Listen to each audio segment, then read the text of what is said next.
You're all very welcome to this event as part of our Poetry and Poetics reading series at the English Department of Maynooth University, Ireland. I'm Karl O'Hanlon, and with my colleague, Dr. Catherine Gander, we're thrilled to welcome the award-winning poet, Vahni Capildeo, who is joining us today to read and discuss their poetry. We'd like to thank colleagues in the English department, our head of department, Professor Lauren Arrington, for supporting this series, and to Tracy O'Flaherty for all her help running our readings. I'd also like to thank my third-year poetry seminar group who've been reading Vahni's work. You're very welcome. And to the poets who have joined or will join us for this series, Caroline Forche, Philip Metres, Aishin Hutchinson, and Sean Hewitt. Recordings of our events are on our YouTube channel, so please do check there and our Eventbrite page for our future readings. Today we'll hear Vahni Capildeo read from work, including their Forward Prize-winning collection, Measures of Expatriation, published by Carcanet in 2016, as well as more recent poems. A conversation between myself, Catherine, and Vahni will follow, and please do ask Vahni any questions using the chat box in the second half of this event. The event will last 1 hour and is being recorded. Vahni Capildeo is writer-in-residence at the University of York and contributing editor at PN Review. Their most recent work includes a 7th book, Skin Can Hold, by Carcanet in 2019, which is a wonderfully rich book, part masquerade, part closet drama, that invites participatory and kinetic ways of reading. Recent pamphlets include Odyssey Calling, published by Sad Press in 2020, Light Sight, published by Periplum Poetry in 2020, a pamphlet of expanded translations, and most recently, The Dusty Angel, published by Oystercatcher earlier this year, which is based on a year of real, imaginary, and haunted walks taken with a friend. A Fellow of the Royal Society of Literature, Vahni Capildeo's incredible list of accolades include winning the Forward Prize for Measures of Expatriation, 2 times winner of the Poetry Book Society Choice Award, being shortlisted for the T.S. Eliot Prize in 2016, and the Forward Prize in 2018. Most recently, Skin Can Hold was longlisted for the Bocas Prize for Caribbean Literature in 2020. The Guyanese poet Martin Carter, whose work Vahni has written about, writes in his poem Shape and Motion, "I was wondering if I could shape this passion just as I wanted in solid fire. I was wondering if the strange combustion of my days, the tension of the world inside of me, and the strength of my heart were enough." Capildeo's poetry gives us such solid fire. Their poetry in its strange combustion, syntactical bends, its tension and torsion is like alchemy. It delights in grammatical shifts and halts. In the poem I Love You, written for the poet Geraldine Monk, Capildeo questions whether the innocuous verb in that phrase is a tending towards, a tightrope, a tropism, a station. Their poetry is similarly high wire, and in the course of a single book, and in Capildeo's oeuvre as a whole, we have a sense of multiple modalities, of a poetic self that refuses the inadequacies of the lyric eye for something of the multiform, encyclopedic gregarity of drama. Always, however, one senses a tending towards the reader, an invitation, a hand extended, to dress up, dance, to rage, to make amends, to be silent and look. "Language is my home," Capildeo writes in Measures of Expatriation, and there's a jovial hullabaloo that welcomes us there. In the poem In Praise of Birds, Capildeo writes of Mad King Sweeney, in praise of Sivna, driven mad by the dinning of church bells, yearning for his dinner of unchlorinated cress, in praise of Sivna's flights crossing land and water, and Sivna's poetry crossing time and language to and from tide-electic praise. Vahni, we are thrilled to have you read your poetry, crossing time and language for us here today at Maynooth. You're very welcome. Thank you so much for this invitation and for that very, very beautiful introduction. And I almost feel as if I could just walk off now and not read anything but let those words hang in the air. However, I'm not going to do that. I'm going to begin with In Praise of Birds.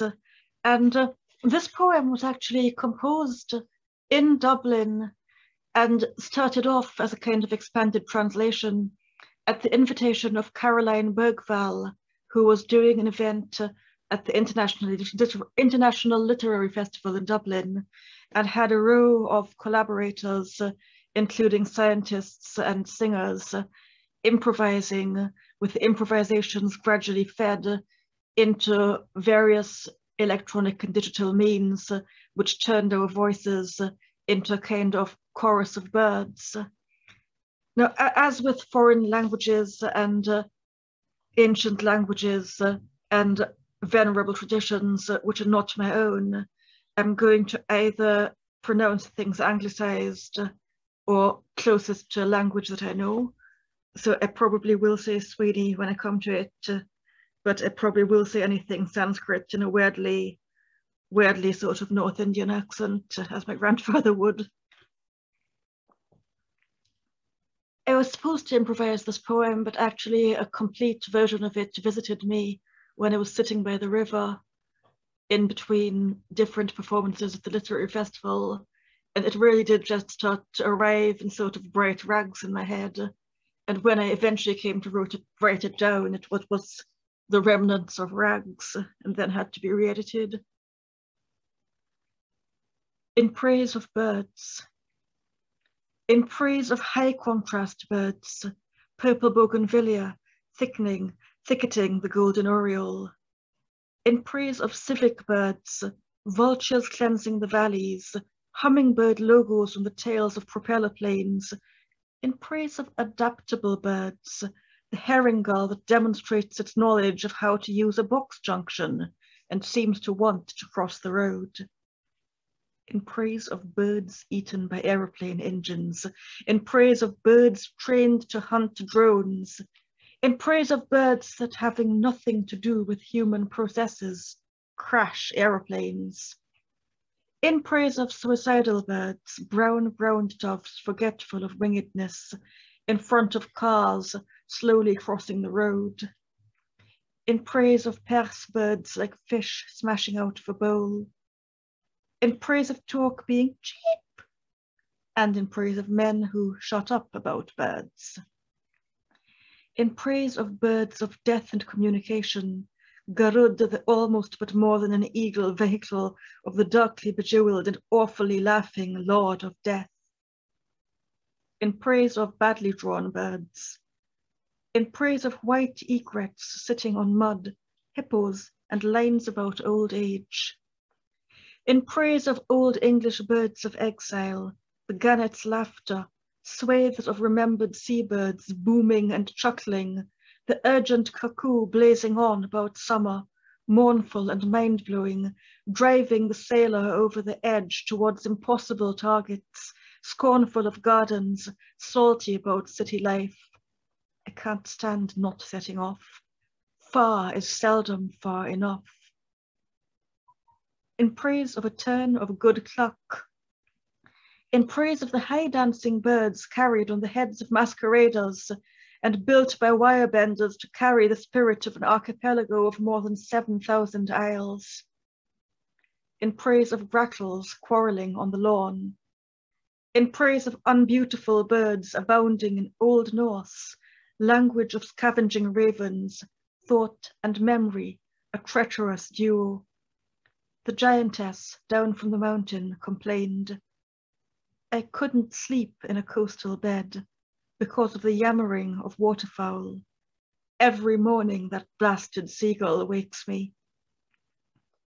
In praise of the peacocks invading the car park at the Viking conference in York, warming their spread tails on the bodies of cars. In praise of the early bird who liberates the dewy worm from glaucous grass. In praise of birds of time-telling, green-rumped parrots for morning, kiskadees dipping at night, and the absence of birds of time-telling, the unreal horror of humanly meaningless time. In praise of the bird of the soul that flies out when the body is molested, and in praise of that bird recalling the abuse room as if perched on the highest point of the pinewood press. In praise of the blue-black grasquit, which is inky and small. In praise of the albatross, in praise of the double doors to a swimming bath's hall, in praise of birds of concussion, notes in the air being all the brain can cope with, in praise of birds as edible, and in praise of birds as angels, and in praise of birds as stones, and in praise of Thoth the ibis, in praise of the birds of climate change, forest warblers bringing a new song to the suburbs, late leaving Arctic turned teenagers blizzarding the beach, in praise of ducking and diving, and without praise of the cruelty of quills, in praise of birds that are not punctuation, that are not calendars, that are not words, in praise of birds that occupy and disrupt a lyrical, musical staff, in praise of birds that singing still do shit, shitting ever singing above a low-rent skylight on a diet of chips, in praise of triangulation and 3 unseen corncrakes, by whose calls guests may recognize the way to the house on the tipsy hill, in praise of increasingly grotesque fossil remains of protobirds, and the discovery of normality as never having been such, in praise of birds plucked for dream armor, flame fur, plate plume, and in praise of women who fight like cranes and swans, in praise of thump and slime, in praise of fine feathers, prophecies, and export regulations, in praise of Quetzalcoatl, tremble to say more, in praise of the birds of prognostication, gutted, magnetic, or altering their calls, in praise of rare and less showy doctors, refraining from labeling immigrants as insane or aggressive, as more regularly spotted doctors may be observed to do, in praise of Sweeney driven mad by the dinning of church bells, yearning for his dinner of unchlorinated cress, in praise of Sweeney's flights crossing land and water, and Sweeney's poetry crossing time and language, to and from, tidalectic, praise. Most of the birds in here are real, and I was thinking of the birds as things that crisscross according to patterns we don't really know. I mean, people say that so that humans have 5 senses, but there's obviously a 6th one, proprioception, and I wonder how many delicate grids of sense we're also hooked into the way that birds can sense and navigate by magnetic fields.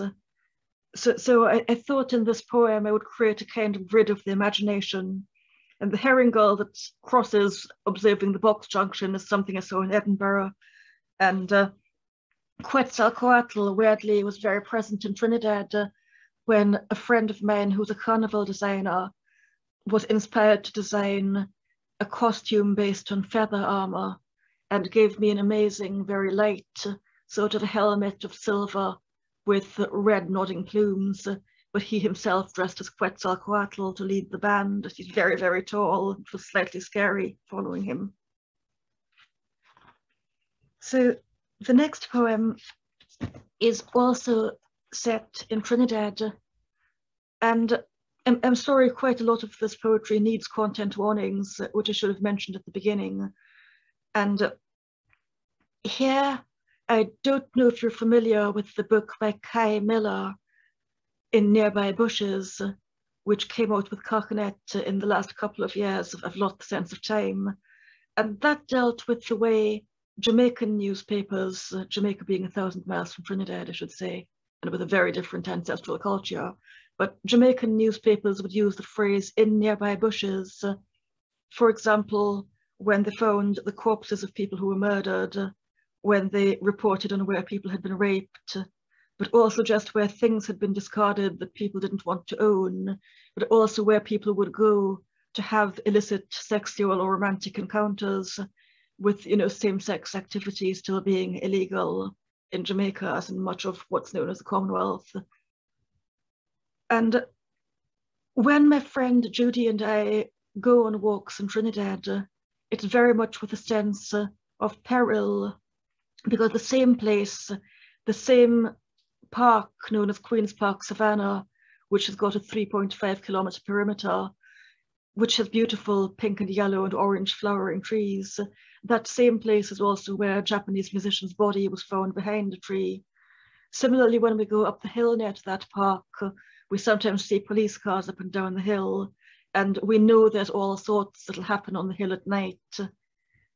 So as we did these walks over the course of a year, or tried to plan for walks and then dreamt about the walks but didn't always do them, we wrote in two different senses of danger in the conversation. First, there was that human danger, and also with us walking as two not particularly big women, neither of whom carries a gun, I believe. Well, I can't speak for Judy, but I definitely don't. And then once pandemic regulations came in and occasionally changed, there was that other sense of danger, either of breathing on people or being breathed on by people, or being perceived to violate a lockdown rule even if you weren't. So there's that kind of weird combination between the absolute freedom of the walking body in a tropical climate and then these other senses of peril pressing in. And I do think the literature of walking really does need to be done a bit more by non-standard bodies, rather than the kind of bodies that can accept the privileges of invisibility because they don't have any problems in mind. They can just walk, you know, in pastoral and history. Walk number 6. Oil painting of itself, this shocking dullness known to be Sea Harbour blue. Paint by numbers. Sahara dust dumps pink on ochre. Fullness of allergens. Who breathes in these streets?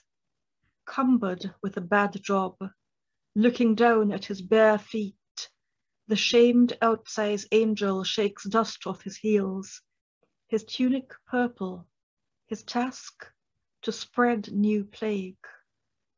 Walk as if your knees are lifting higher, though it's a gift box shelved inside your chest that smallens breathing, makes lungs toil.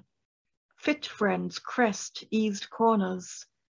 Red rocks shear away, desiring handholds from abseiling veins. So little slows erosion from extraordinary flows, hidden water added to explicit rain.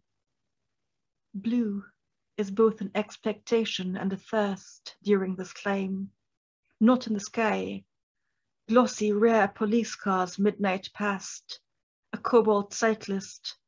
Wildflowers, blue in manuals, in truth they're lilac. What buildings have those roofs? Where in Port of Spain?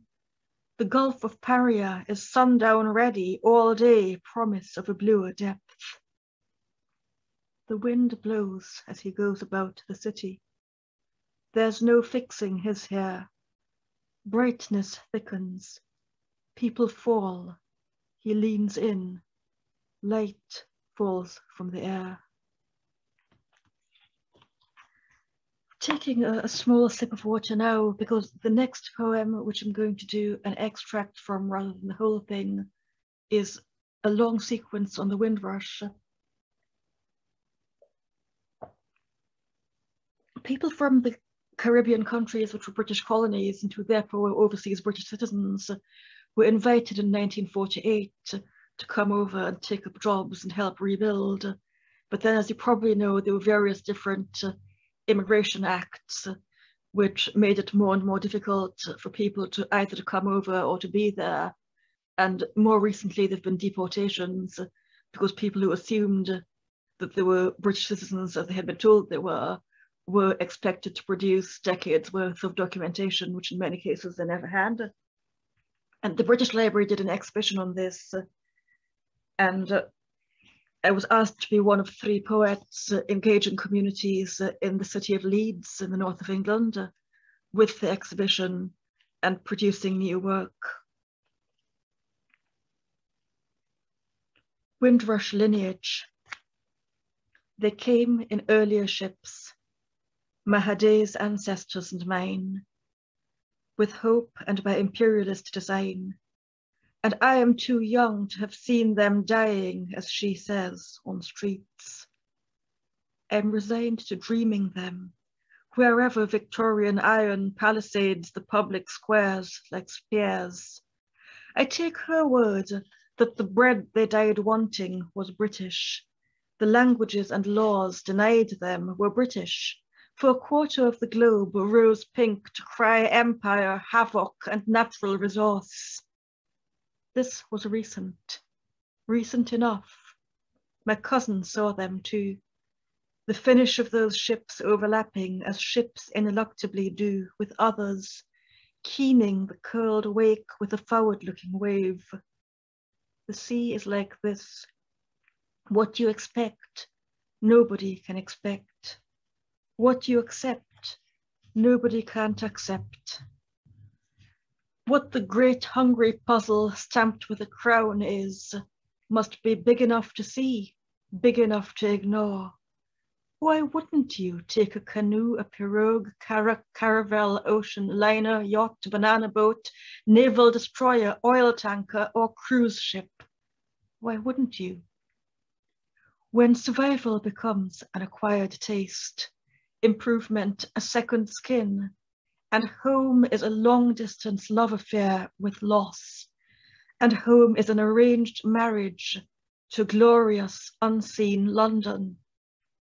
Windrush wasn't the first. The voyage was not an arrow flying one way to lodge in sorrow. Island people met island people on the docks. Some were there a long time. Some stayed, some went back. 12 to a room cold and welcome. Post-war Britain already was home by birthright. Documentation was not a prize or a promise for this generation born under the far-fetched Union Jack.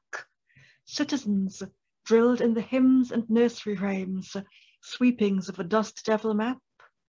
Singer, soldier, fabric designer, novelist, nurse, BBC presenter, stowaway, activist, carnival maker, lawyer, bus driver, self-reinventor, brought up as British in sightline and grip, crossing to Britain, the way some move to Leeds from York. Surely, sure, no more. Sugar brickwork, tobacco boulevards, and bloody wool are the well-known parts, making Albion's very ground song, a subclass of Caribbean harmonies. It takes a special effort to tune out the transatlantic jumble ripple in the Humber and the Thames. Here now, Lord Beginner, Lord Kitchener, Sam Selvon, V.S. Naipaul, Mikey Smith stoned to death in Jamaica, Una Marson ruling the airwaves, Wilson Harris, the Nationality Act in one of its ever-revisable revisions, and a Prime Minister and a journalist. I'm going to read the next part, which is a cento, and then cut to two poems based among some sheep. But I'll just explain that Lord Beginner and Lord Kitchener are two Trinidadian Calypsonians who used to take grandiose names. Calypsonians still take grandiose names and often do political satire. And they were from the generation which came over, and there's very early film footage of Lord Kitchener actually stepping off the ship and improvising a calypso when he's asked to sing. He sings "London is a place for me." Selvon and Naipaul are obviously Caribbean writers. Mikey Smith was a great writer and political activist, stoned to death very young. Una Marson used to do the BBC Caribbean programme and was also a great activist. Wilson Harris, a Guyanese groundbreaking novelist who's been inspiring people who do avant-garde carnival street theatre. So this is a cento with various voices, including them. Windrush Caribbean cento. Things does have a way of fixing themselves. Can't make blood out of stone. Be it enacted by the King's most excellent majesty, one grim winter evening when it had a kind of uneasiness about London, by and with the advice of the Lords Spiritual and Temporal and Commons, Fury and Diamond, is a place where everyone is your enemy and your friend, or else like charcoal to green. an act to make provision for British nationality. I am glad to know my mother country. Rest then, my heart, thou knowest but too well, I and I alone. Where I come from, you take what you want and you pray every Friday. And for citizenship of the United Kingdom and colonies. But let me just look at what the policy, cricket, lovely cricket, but I keep coming back to it, your hostile environment policy, the compliant environment policy. The government is taking action against every person who under this act is a citizen of the United Kingdom and colonies, a dancing dwarf on the tarmac, spirit of leaves like smoke, a burning injustice, but our hearts are white, a burning injustice, but their hearts are black. God has sent you his spirit, Windrush. This lady died because the English people are very much sociable. Every person born within the United Kingdom and colonies, in the womb of converted horse, in the Christmas supplement of the Colour magazine, you're absolutely right, shall be a citizen of the United Kingdom and colonies by birth. But as me gone in, cockroach, rat and scorpion also come in.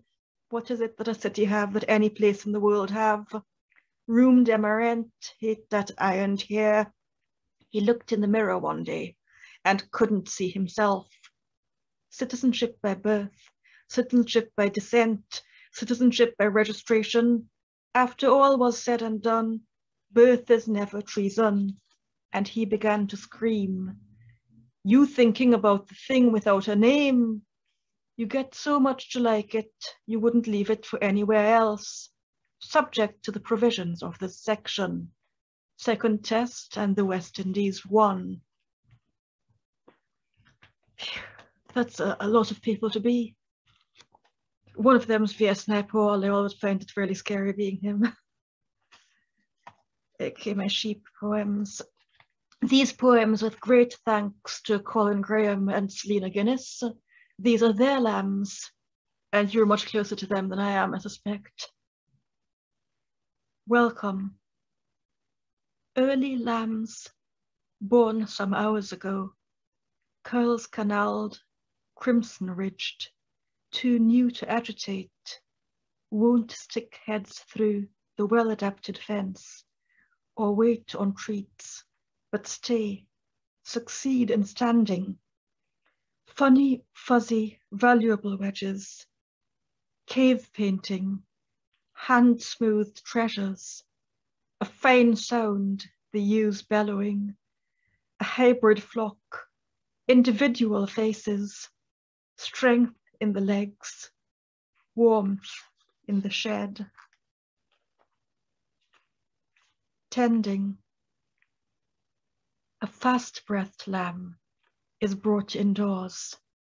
Illness incandesces in a cardboard box, an infrared lamp, a ruby glass blown womb.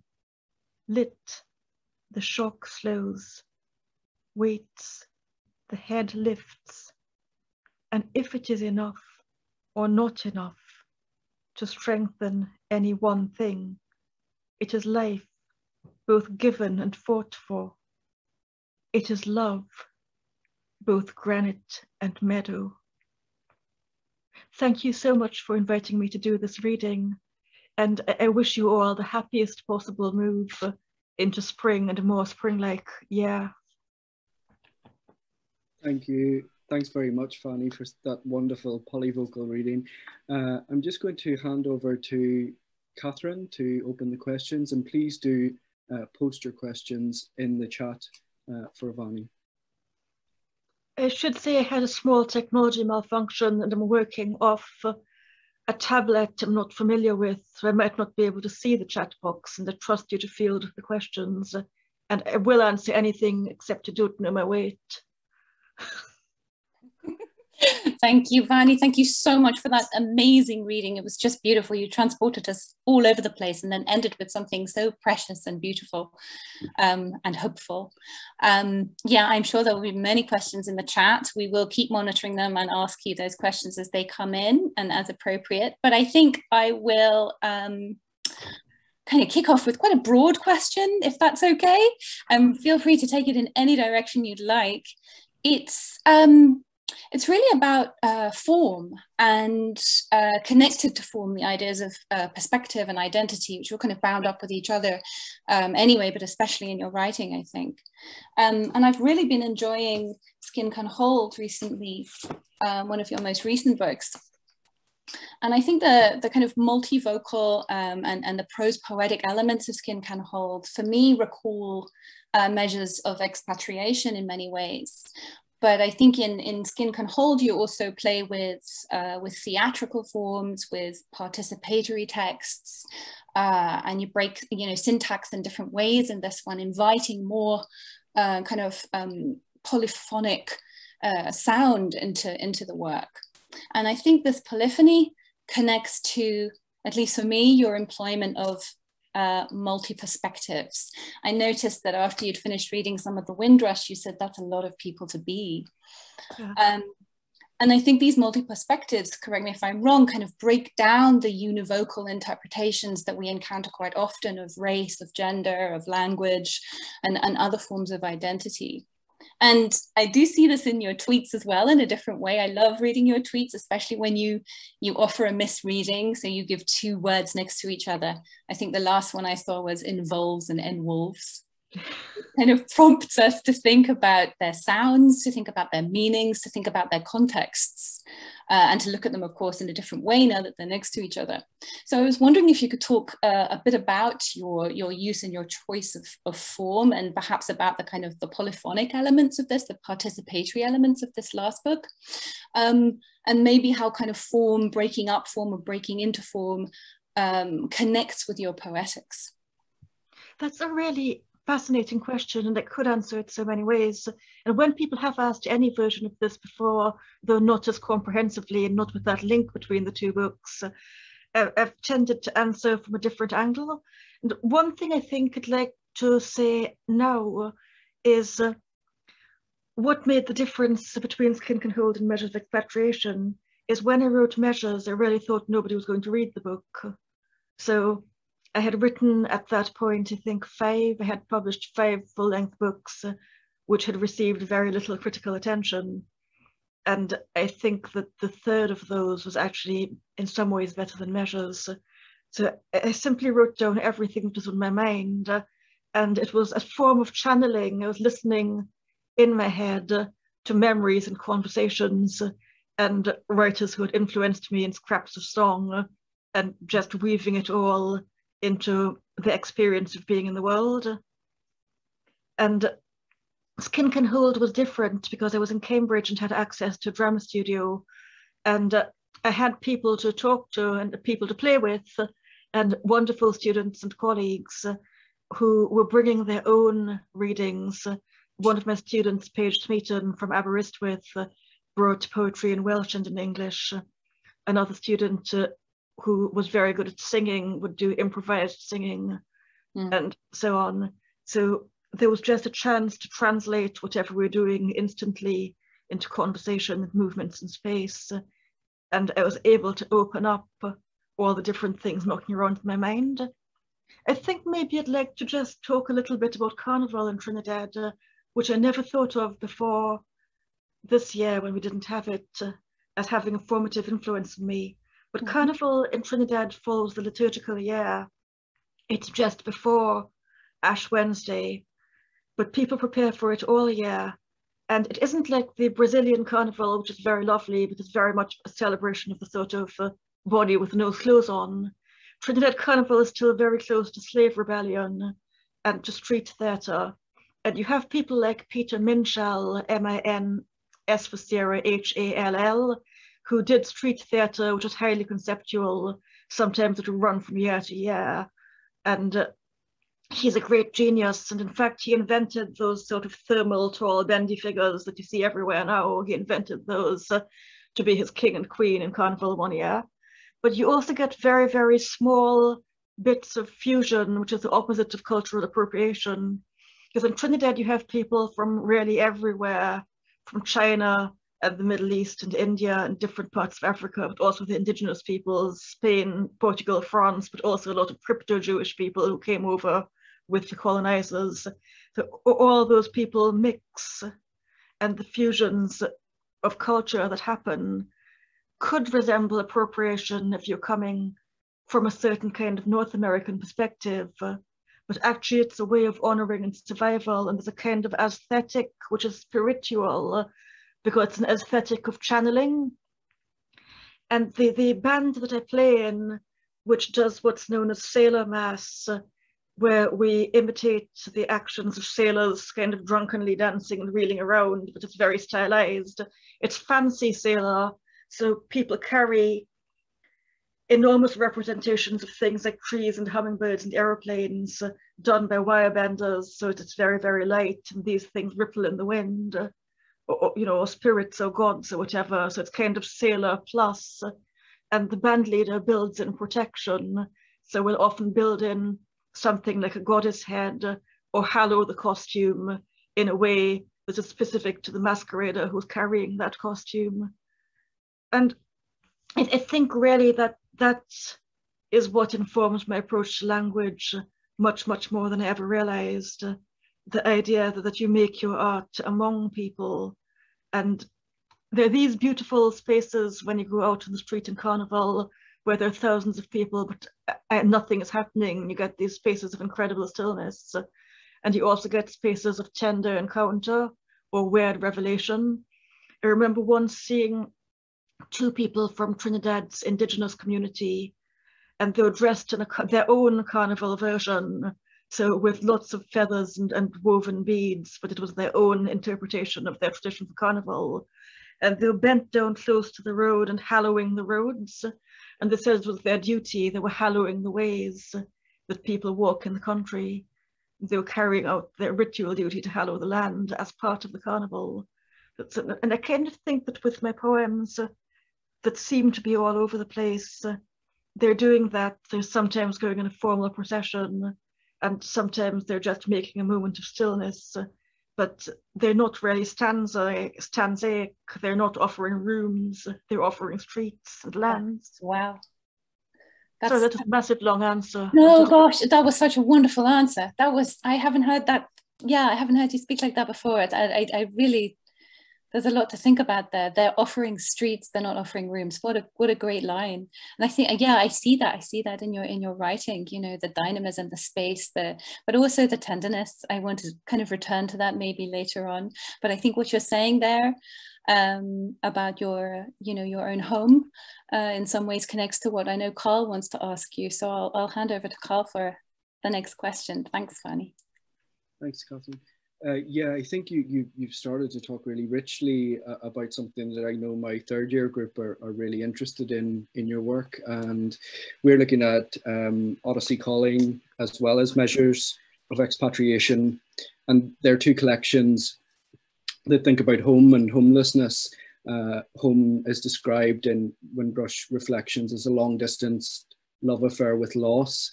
Really wonderful phrase in a kind of Blakean poem, I think, about neo-imperialism. And I'm wondering if you might share with our students your thoughts on your idea of home and that complicated position of an expatriate, and have the kind of convergent crises of the past 5 years that we're all living through, or maybe they're longer than 5 years, have they made you revisit your idea of home, or have they perhaps reaffirmed it? I was never that much concerned with the idea of home, because I always had a fairly strong interior sense of self. Because my family was quite an oddly meditative family, and I was used to hearing my parents singing or chanting or reciting, or my mother would get up very late in the night and try to hide from her children, sneak down to the kitchen and read. And of course we would find her and she'd have no more peace. But I always felt that home was something I carried with me, and that as long as people weren't actively persecuting me, that I could sort of be settled in myself. And there was, I think, something people in England that's a huge generalization, but it was my experience something that people found very challenging and would react to with incomprehension or hostility, that I seemed to make myself at home rather than feeling like a stranger, because they would always ask me, where are you from? As if the chance to express a long trailing history would somehow make me more at home or something. Or they would seem surprised that I liked something, that would be a kind of natural movement in me, that would like and want to go on a walk towards a particular point in a moor, or that I would really be interested in, you know, a dialect book in a small museum in Lancashire.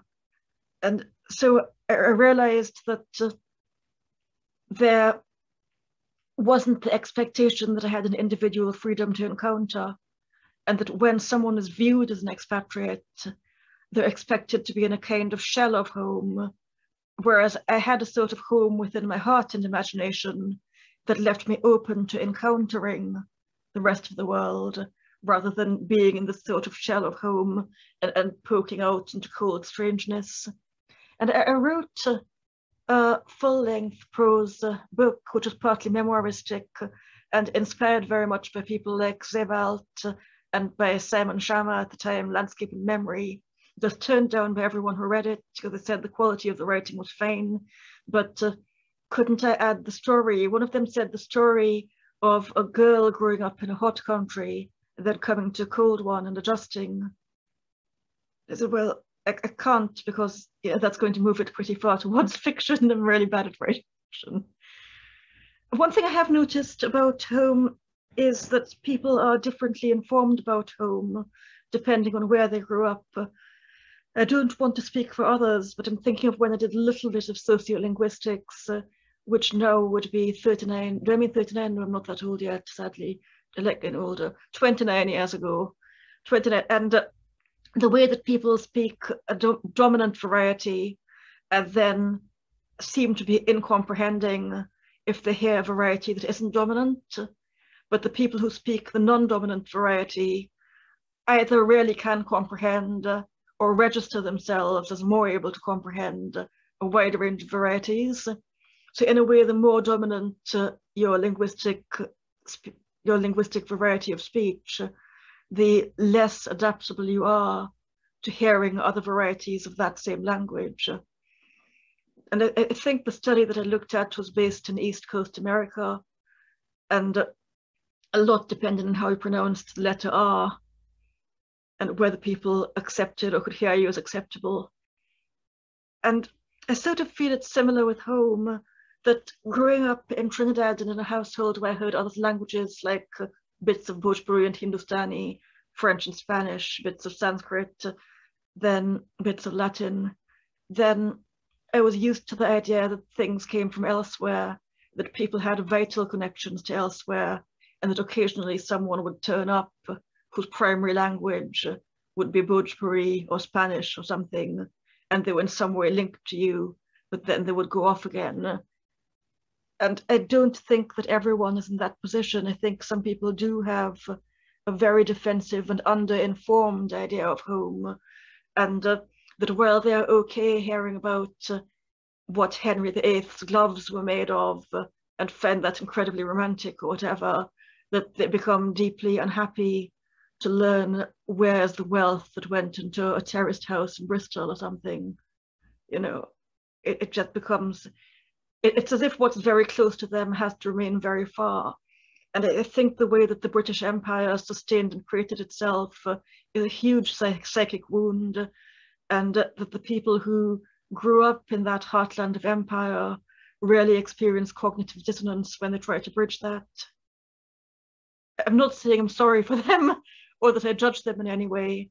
It's just an incredibly defensive reaction that I, as an individual, am somehow free of this past. And I realize it's because, in a way, they've been told they've inherited the past, but they don't belong in it. Whereas in the Caribbean, it was more like, okay, if you think you've inherited something, you've got to prove you have any inheritance at all. But potentially we belonged everywhere. You know, potentially we could empathize with wherever our ancestors were from, wherever our friends' ancestors were from. Wow. That's such an interesting answer. And there's there's so much to think about there. I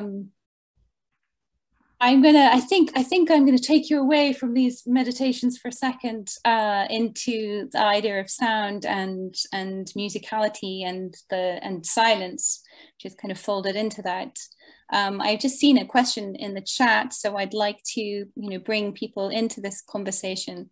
This is from Wendy Allen, who says, "I love how you read your poems with such musicality. Do you write as if a musical score with lines which are meant to be read out loud and others softly is in your head?" I think so. The question is, do you kind of write with the music and the stress and the softness already in your head as you're writing? I think the softness, like with musical performance, the softness, the dynamics can vary depending on the audience and my mood and so on. In terms of the pace and the intensity and so on, yes, when I write, it's very much more like listening for something and listening to something.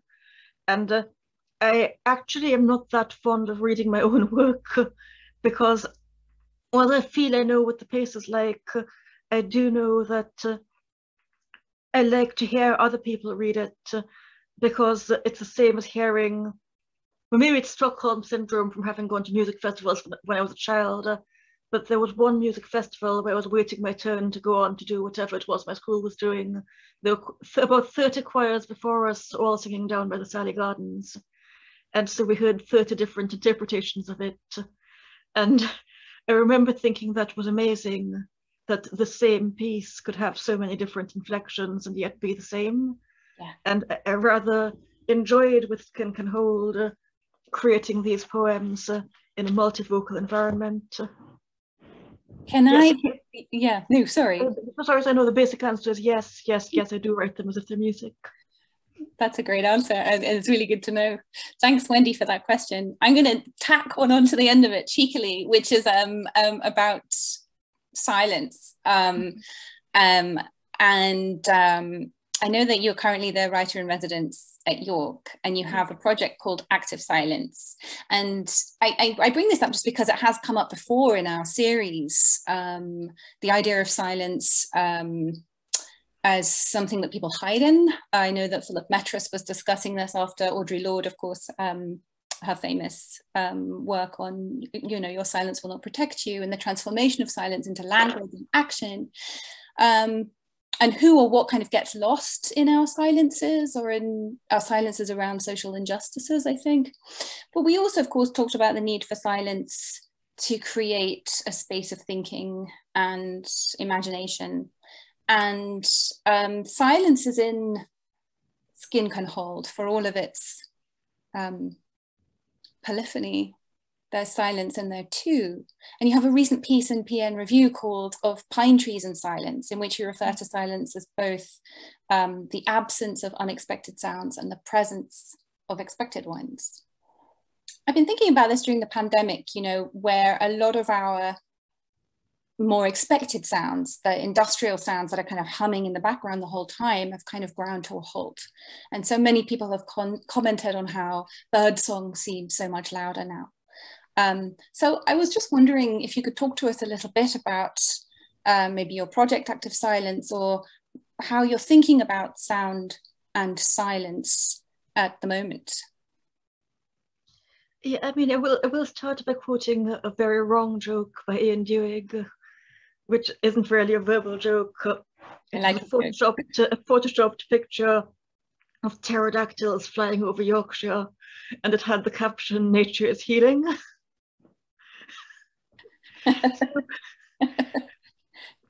One of the things that I am not really doing very much in silence in my Poetic Silence project is thinking of the negative aspects of silence. I think there are people much better qualified than me who are dealing with aspects of traumatic silence or censorship. And I was thinking initially of the interior silence that I have to tune into before I start hearing or imagining I hear things. But then I was also thinking of how when you try to tune into silence, it's a question of tuning into surround sound, and whether the feeling of surround silence isn't really the feeling of surround sound. And that's, of course, the sounds of your own body. Mine is quite loud, as there are several things slightly not quite right with it, but not so wrong with it that they have to be. Right and wrong is not the correct phrasing to use, but I mean, I do experience migraine, vertigo, dizziness to an extent that I can't go down the stairs some days if I've been zooming too much. That's definitely not a good thing, to not be able to go down the stairs.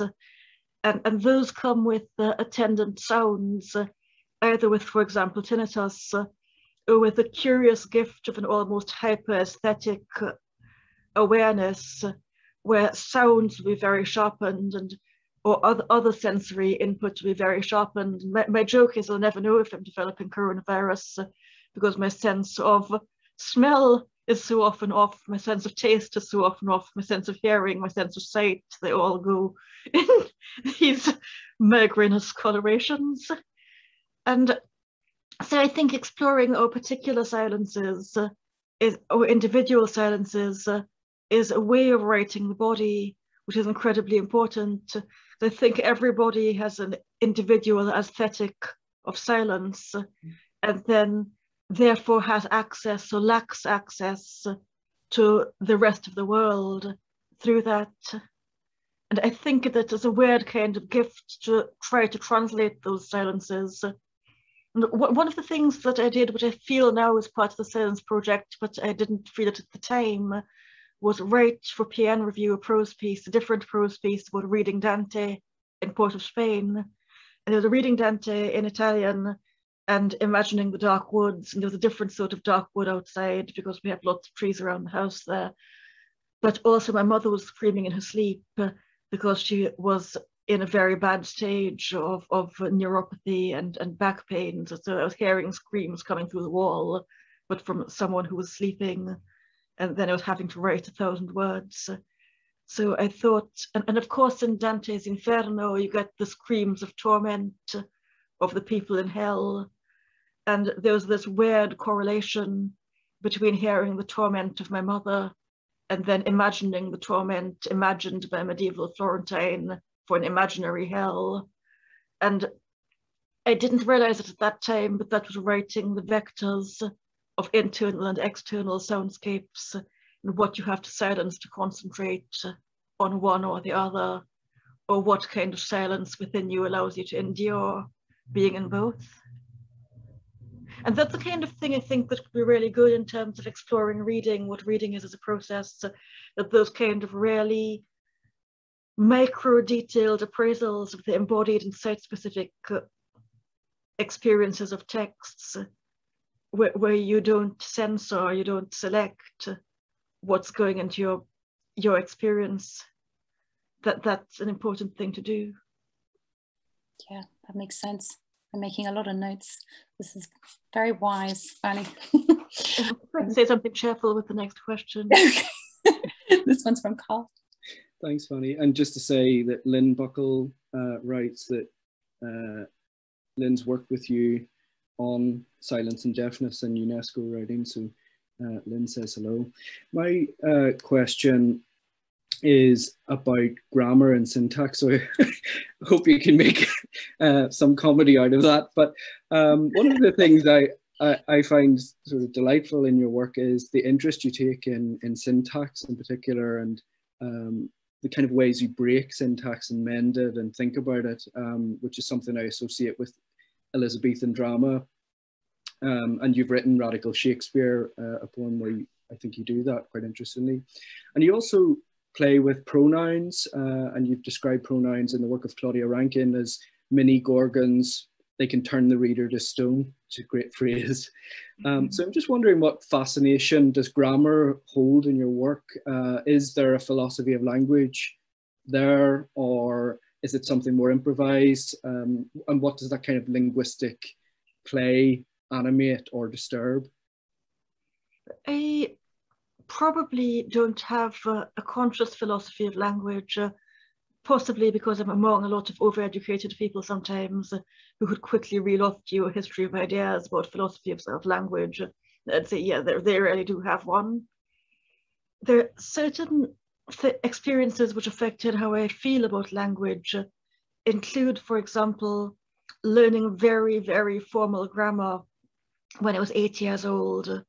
We had to use a sharp pencil and rule columns down the page and head up, with parts of speech. And we were given sentences from high literature, incredibly difficult, but also very beautiful sentences. And we would have to pause them and put them in all different bits, take them apart. And I didn't find it was weird. We didn't have boys' toys and girls' toys or anything oppressive and unnecessary like that. So I had Meccano and Lego and plasticine. I was always taking things apart, putting them back together.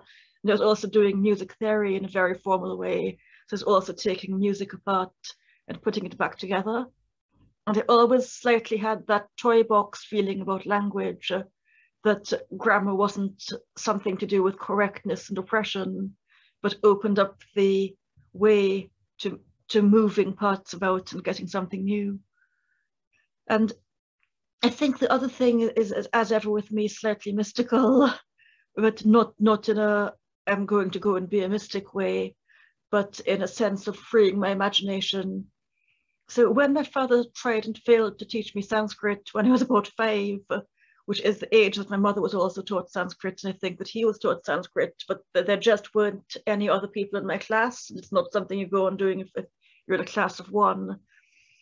He taught me this concept that the syllables of the alphabet, of that alphabet, had power, and not in the sense of spiritual power, but a kind of physics, and very kind of materialistic, that you could pronounce them properly and be in tune with the vibrations that are the essence of the universe, and that everything we see as matter is semi-illusory because we see it through human senses in linear chronological time, perceived such, but that when we pronounce a syllable, that there's something about that vibration that's more deeply in tune with the invisible, more sort of rich and profound existence, rich and profound, again, not in a spiritual sense, but in the actual sense of hard physics. And again, for me, that brought not a punitive sense of you must pronounce everything right, but a weird sense of release, that it mattered to utter things, that it made sense to have a life spent somewhat concerned with utterance, and that the resonance of an utterance, not just its dictionary meaning or the mood you happen to be in, the resonance of the utterance had a reality, and you could convey things with that resonance. Does that make sense? I think it's that feeling of, that feeling of resonance and movable parts. Yeah, that's wonderful. I've just realized that we're almost out of time already because the time has gone so quickly, and I'm feeling rather disappointed about that. Vahni, usually we ask our guests to conclude their hour with a short poem. Would you like to read something for us before we finish up? Oh, I have stupidly read the poem. I've stupidly read the poem that was in the shareable text, and I don't know whether you can share another one or if that's going to be technically hard. I think it's okay to read without sharing, just this once. Okay, I'm going to read one really stupid little one. Sorry, that's what I call negative self-talk, isn't it? Which I tell my students not to do. Don't call your poem stupid and little. So this is Salt Hill Blue from Mr. Loughlin. And it's one of the ones that has 2 places in it. I'm thinking of the poet Nicholas Loughlin, who directed the Bocas Lit Fest in Trinidad and is obsessed with the colour blue. It crops up a lot in his poems and his art. And it was actually when I was walking in Salt Hill along the sea that I was thinking how much he would have loved being there if only he could be there. It was just bathed in so many pearlescent blues. Salt Hill Blue from Mr. Loughlin. thinking unlike a poet, quit making it new, or dragging netted memories for the breathless why. This milky blue is also taffeta, a sheen of pouring fabric beyond a purchaser's means. The sea creeps up on walking, on the unsinkable sun, shoes unburying seaweed, sandworms burrowing down.